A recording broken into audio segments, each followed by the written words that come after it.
शिवसेना पक्ष आणि चिन्ह कुणाचं याबाबत आज सर्वोच्च न्यायालयात सुनावणी सुरू आहे। आज शिवसेना उद्धव बाळासाहेब ठाकरे पक्षाकडून ज्येष्ठ वकील देवदत्त कामत युक्तिवाद करत आहेत। शिवसेना पक्ष आणि चिन्ह कुणाचं याबाबत आज सर्वोच्च न्यायालयात सुनावणी सुरू आहे। आज शिवसेना उद्धव बाळासाहेब ठाकरे पक्षाकडून ज्येष्ठ वकील देवदत्त कामत युक्तिवाद करत आहेत। आज पुन्हा एकदा ठाकरे गटाकडून विधिमंडळ पक्ष आणि राजकीय पक्ष हे कसे वेगळे आहेत याबाबत युक्तिवाद करण्यात आला। यानंतर न्यायमूर्ती बागची यांनी आम्ही स्वतः शिंदे यांना अपात्र घोषित करू शकतो का असा सवाल कामत यांना विचारला आहे। यावर कामत यांनी म्हटलं आहे की ज्या निकालांमध्ये अपात्रता योग्य ठरवली गेली आहे तिथे सर्वोच्च न्यायालयाने स्वतः अपात्र घोषित केलं आहे। याबाबत सविस्तर माहिती जाणून घेऊयात।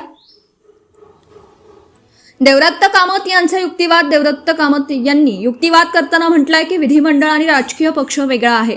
निवडणुकीत उमेदवार राजकीय पक्ष ठरवत असतो। बंडखोरी झाली त्यावेळी पक्षात कोण कोण होतं हे अत्यंत महत्त्वाचं आहे। शिंदे पक्षात राहिले नाहीत तर त्यांच्यावर होणारे दावे कसे राहतील, इतर पर्यायांचा विचार केला पाहिजे होता, जो केला गेला नाही असं म्हणत विधानसभा अध्यक्षांच्या निर्णयावर प्रश्नचिन्ह उपस्थित केला।